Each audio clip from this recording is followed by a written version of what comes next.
Now, in high definition, coverage you can count on. This is WTVM News Leader 9. A man on trial for double murder faces the death penalty. Today on the news at noon, we'll tell you what's happening now in the case against Dane Register. Investigators shift their focus in the case of a toddler who was left in a hot SUV this summer. Find out why they are now looking at the child's mother. And a new law could give those in trouble with the law a fresh start. We'll tell you how you may be able to clear up your arrest record if you live in Alabama. Welcome to News Leader 9 at noon. I'm Cheryl Renee. Thanks so much for joining us today. Happening now in an unexpected twist this morning, a Georgia man accused of killing a Chattahoochee County couple pleads guilty.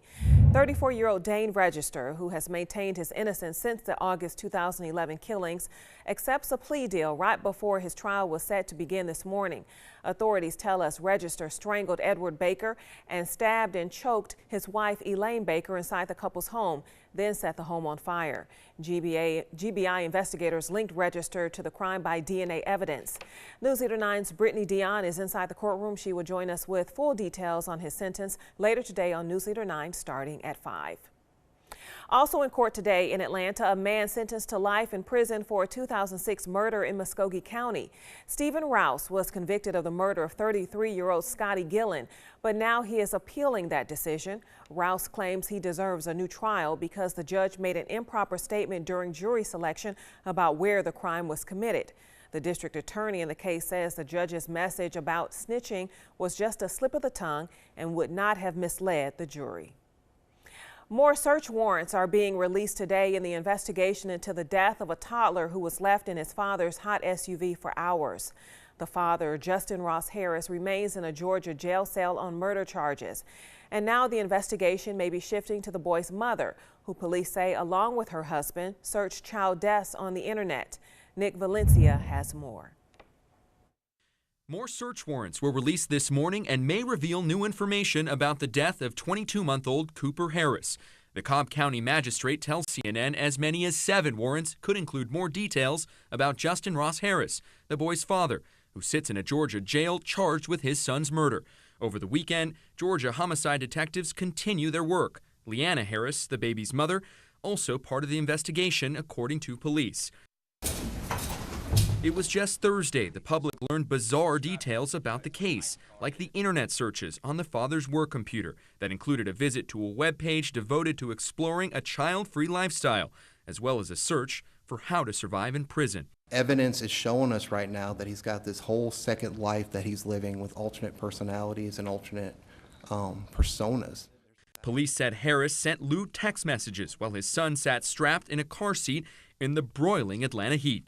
He was having up to 6 different conversations with different women. The most common term would be sexting. Police also testifying that the couple had money problems and that they'd both done internet searches on child deaths in hot cars. The defense objecting to much of Thursday's testimony and painting Ross as a loving father who made a mistake. It's not criminal negligence. It's a horrible tragedy and an accident. In court, the mother's face mostly stoic. Cobb County Police Detective Phil Stoddard detailed her reaction on the day her only child was found dead. In front of several witnesses, all of a sudden she states, Ross must have left him in the car. And they're like, what? There's no other reason. No other explanation, Ross must have left him in the car.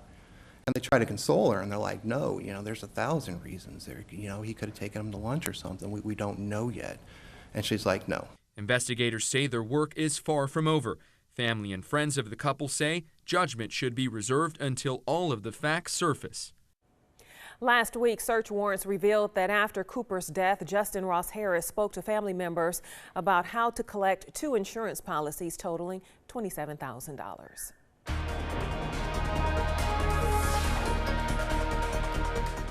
Take a look at the Double 9 Radar Network for this afternoon. Looking all clear out there. Might be this little lone sprinkle here in southern Meriwether County. I don't know if that's actually in the ground or not, but definitely looking very quiet out there for this afternoon. And temperatures are pretty warm out there. 87 degrees here in Columbus, already up to 91 in Alexander City, 86 in Eufaula, 88 in Reynolds. So definitely a bit warmer out there as we're heading for the 90s for everybody for this afternoon.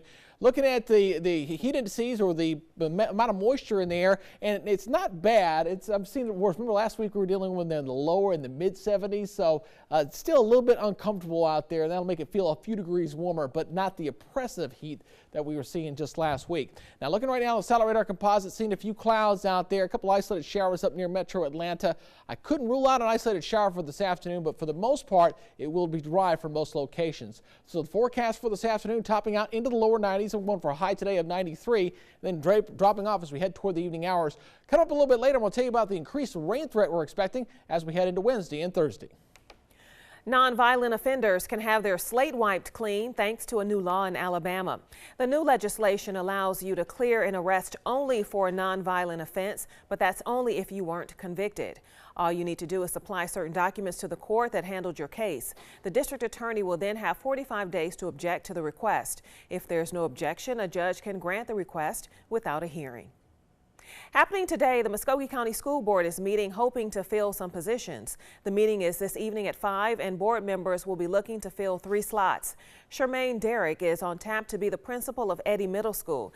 Penny Bowen is up for the principal position at Blackman Road Middle School, and LaChrista McQueen is up for the director of the Woodall program.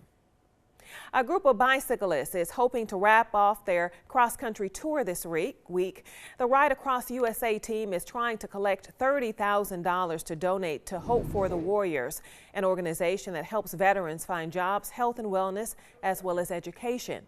The team made a stop at the National Infantry Museum on Sunday before continuing to Amelia Island, Florida. Tracy Draper, who organized the route, says she wants to bring awareness to the problems men and women in uniform face after leaving the battlefield. A quote in the Washington Post stated in 2012 that an average of 22 service members committed suicide a day. It's too many. When we realize that it's too many lives lost, and we can do something about it. We need to give these guys and girls hope. The ride kicked off in Malibu, California on June 1st. The cyclists are expecting to finish their ride in Florida tomorrow. Enhanced airport security as the TSA fears new al-Qaeda bombs could be making their way onto U.S.-bound flights. We'll tell you where the explosives may be hidden.